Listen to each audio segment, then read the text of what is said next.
my name is Ethan. I'm in 8th grade and I've been playing the saxophone for 3 years. Hi, my name is Gary Smulyan. I play the baritone saxophone. I started on the alto saxophone when I was 8 years old and I'm 65, so you can do the math if you'd like. And in addition to being a professional musician, performer, I'm also an educator. I teach at Purchase College in the Conservatory of Music, where I'm a lecturer of jazz studies. I teach private lessons on the saxophone and direct combos and teach a class on the Great American Songbook. So Ethan, how did you get started playing the saxophone? I started playing the saxophone in elementary school after watching a demonstration of different instruments being played. I started on the clarinet and later decided to move to the saxophone. How did you get started on the saxophone? Well, I was going to elementary school in the 3rd grade. I was 8 years old, and somebody came around to our classroom trying to recruit musicians to play in the band. The band director's name was Mr. Gary, and he was trying to get people to play in the concert band. And so this young girl came around and said, "Mr. Gary needs clarinet players for the concert band. You want to try?" And I thought, wow, man, that might be cool. Try the clarinet. And so I said, yeah, I'll try that. And so I went out after school and went down, and it wasn't a clarinet, it was an alto saxophone. And I opened up this case, and this shiny horn was in there, and it was actually love at first sight. It was one of those things that I really felt in tune with and an affinity for, and loved music right away. And so started playing the alto saxophone and joined the band, and just, and kind of kept going, and I never had any plans to be a baritone saxophonist. It wasn't on my horizon. It wasn't anything I thought of or fantasized about or was even curious about. I was a very serious jazz alto saxophone student until I was 22. I was going in the direction of that. My hero was Phil Woods. He was really he and Charlie Parker, along with so many others, but those two main musicians were really my model, who I kind of modeled my style, and that was the direction I wanted to go in. And so this was May of 1978. I was 22, and the phone rang, and I was 4 credits away from graduating from college. I was going to Hofstra University at the time, and it was Woody Herman's band.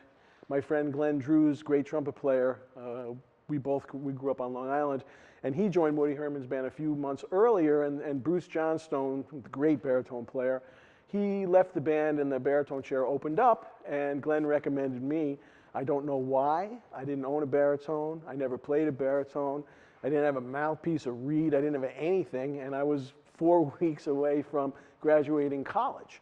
So they asked me, do you want to go on the road, play baritone with Woody Herman's band? And I was like, wow, this is kind of out of left field. This is not something I was even thinking about. So I had 2 weeks.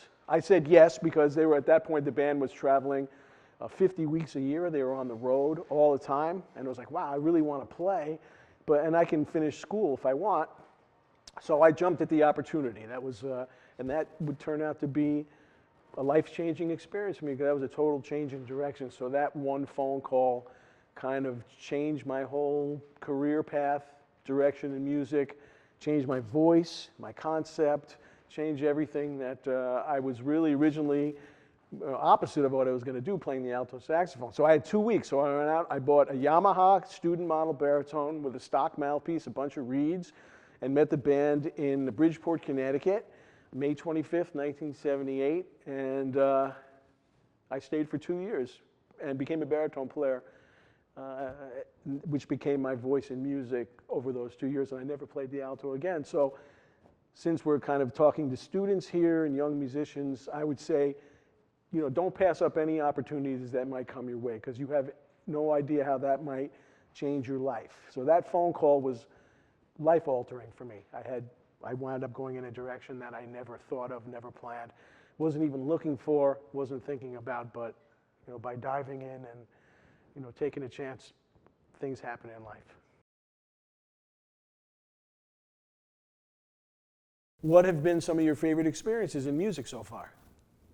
One of my favorite experiences on the saxophone was learning to improvise.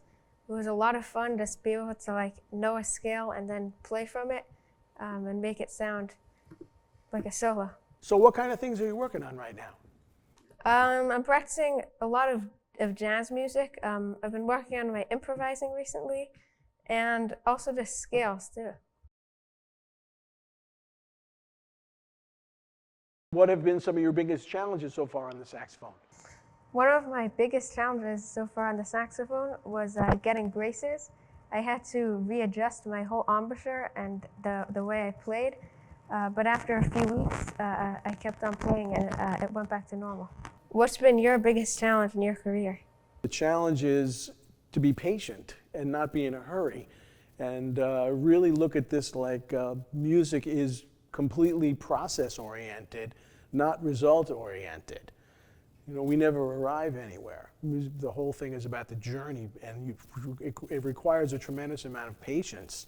And so I try to keep that in my mind all the time. It's like, okay, I have a you know, this is my path, and I want to be doing this for my entire life. And so I just kind of go slow and not be in a hurry to get anywhere, because as musicians, we don't really get anywhere. You know, so Dizzy Gillespie really kind of described what is being a musician, and I'm paraphrasing. I don't know the exact quote, but the message is it's really a great message. He says, "I get up every day and I play the trumpet. Some days I win, some days the trumpet wins, and I do that every day. And then I die, and then the trumpet wins," which is like the most beautiful description of being a musician, because it's this process of non-attachment. You're not attached to anything. You get up every day and play, and sometimes it feels good, sometimes it doesn't feel good, and if you're lucky, you get up the next day and you do it again, and you do that every day for your life, and that's what it is. That's a real, if you really boil it down to the essence, that's what being a musician is. Did you ever consider doing something else? Well, I mean, I actually not only thought about it, I pursued another career. I had a kind of a glitch, well, not really a glitch, a change of direction, let's say. A while ago, I was, back in the day, I was doing a lot of weddings and bar mitzvahs and club dates, they call those. I don't even know if those exist anymore, but doing 5 a weekend, 1 on Friday, 2 on Saturday, 2 on Sunday. And that was starting to get a little wearing in terms of just not really the direction I wanted to be going in. And so when I moved back to New York after being with Woody Herman in May of 1980, I had to learn some cooking skills and learn how to just survive. And, I couldn't eat out every night. I didn't have the money to do that. So I just learned to cook, and cooking became a passion of mine. And I said, you know what, I don't want to do these club dates anymore. It's too much. Driving to New Jersey, then driving to Long Island, then driving to New York, then driving here, then spend a lot of time in the car and play, spending 10 hours a day playing, that kind of music. It just started to feel very demoralizing in a way, I guess. I was very happy to have the work and to be employed playing music, but it just wasn't, spiritually a place I wanted to be in at that time. So I decided to pursue a career in cooking, or a path in cooking, and I went to the New York Restaurant School. It was an 8-month class that was part of the New School at the time, and started doing that. I went through a couple of restaurants in New York, but wound up at a really nice French-American restaurant in Pearl River, New York, called Cafe Evergreen. Really great food, and great chef owner and sous chef, really great people. And I did that for almost 2 years. And I guess I wasn't doing very much playing. At the time, I was still playing at the Vanguard on Monday, but this became kind of what I was doing mostly in terms of my career. And that was hard. That's cooking, working in a restaurant, owning a restaurant, requires the same level of passion as being a musician or anything else in life. And after 2 years, I don't feel I had that in me to work like that. Because it was regularly, 10, 12, 14 hours a day in the kitchen and nonstop work. And, if you love that, if that's your path in your life, then it doesn't seem like work. It's just your life. But after that length of time, I really felt like, man, I really want to get back to music.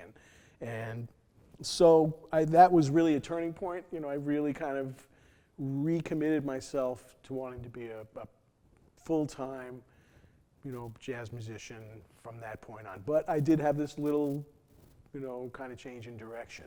And I don't look at that as a bad thing at all. I look at it as just part of, life experience and being open, like I said, to try different things. And just at that point, that felt nourishing to me to do that kind of work. And, but I didn't have it in me to do it as a long-term thing.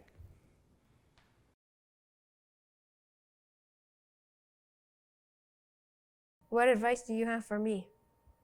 Well, I would say if you want to be a jazz musician, if you're really looking at to be an improviser, you can really boil it down to the essence of you really need two things to learn how to be an improviser. You need records and you need your ears. And it helps to have some friends who like to play as well. If you have those things, all of the information that we have, that we need to develop as good jazz improvisers is done through listening. So we listen, play back, listen, play back. We imitate, we listen and we imitate.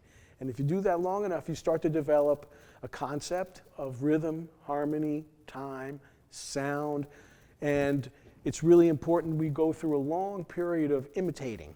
We all need a musical hero, right? So we can develop our concept through that voice. I think that's a very important thing to kind of keep in mind, is that there's very few true, authentic, original voices that haven't been influenced by anybody else. In fact, there's probably none. I don't think there are any musicians who haven't had any influence who've altered the course of music or become important. So bear that in mind. So if you play the alto saxophone, really try and find somebody who's playing you really love and try and get very deep inside that person's sound, concept, and the way they play and their approach. But that you still have to listen to everything. It's very important. And I would also say that, maybe as a 14-year-old, it's a concept that it's worth thinking about, is that, what our life experience is like. That's what comes out of our instrument. So, eat good food, read good books, watch good movies. All of the non-musical things that you do in your life have an effect on your music as well. So really become a well-developed human being and develop your sense of curiosity, your empathy, be kind, be generous, just be like a really good-hearted person. And all of those things are going to turn you into a wonderful musician.